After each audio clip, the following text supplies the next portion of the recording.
All right, let's dive into one of the biggest economic shifts happening right now, the absolute explosion of artificial intelligence.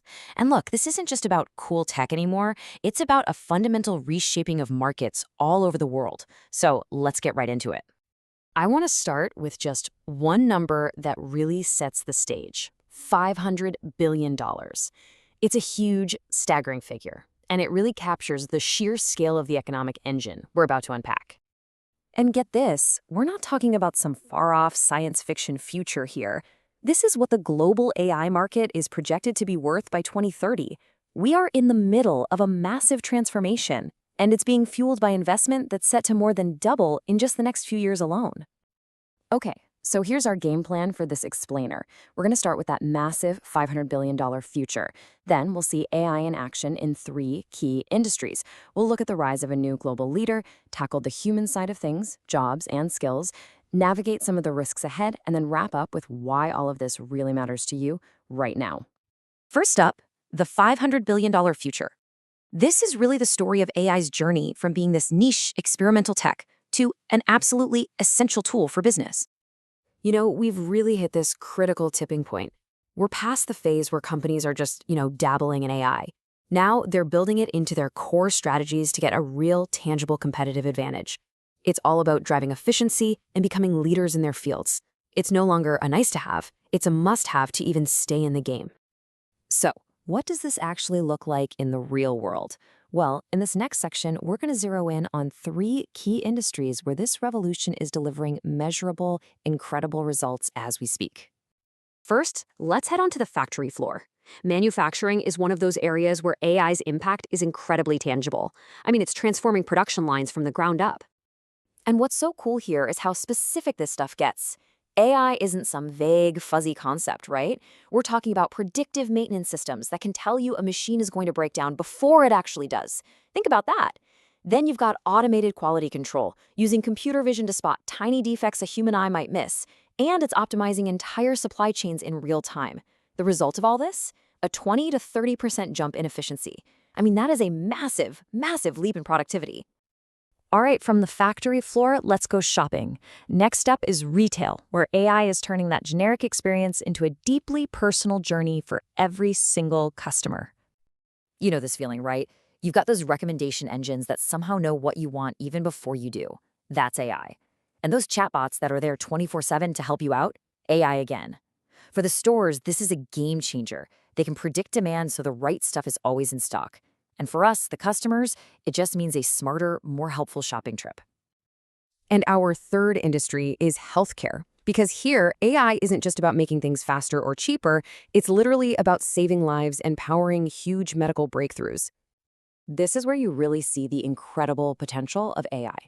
Machine learning algorithms can now look at medical scans, like X-rays and MRIs, with an accuracy that is right up there with a highly trained human radiologist. That means catching diseases earlier.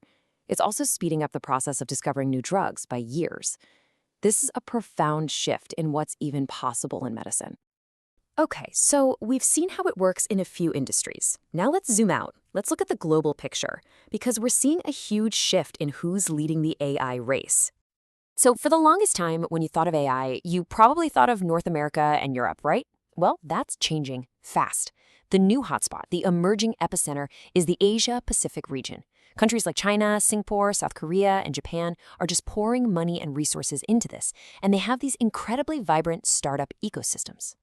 So with all this tech, all this money flying around, you gotta ask, what does this actually mean for us, for people? That's what we're digging into next, the human side of the equation, jobs, skills, and where the investment in people is going.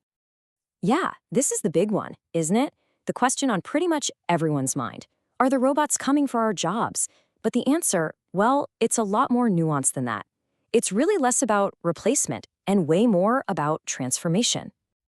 And this table really breaks it down perfectly. On one side, you see the kinds of tasks getting automated, things like repetitive data entry and routine reports. But look at the other side. This is where it gets exciting. There's this explosion in demand for totally new roles: data scientists, machine learning engineers, and even AI ethics specialists.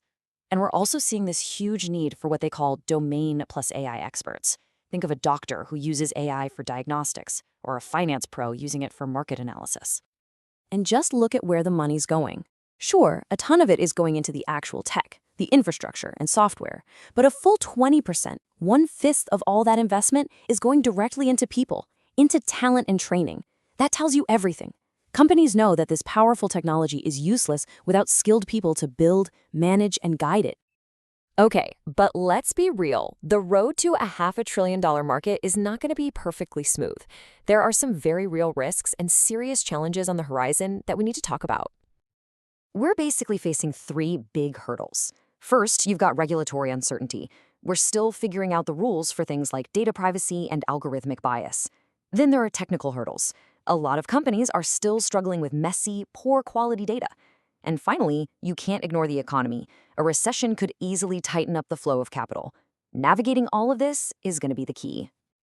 And all this, it brings us to our final and maybe most important point, the strategic imperative. This is about why you and your organization simply cannot afford to sit this one out. You know, this quote from the source material really just nails it. The companies that are jumping on this now, they're building a lead, a head start, that's going to be almost impossible for others to catch up to later on. The time to act really is now. So, that's the question I want to leave you with. In this new AI economy that's moving at lightning speed, is your organization positioning itself to be a leader, to shape the future, or is it at risk of becoming a laggard, forever struggling to catch up?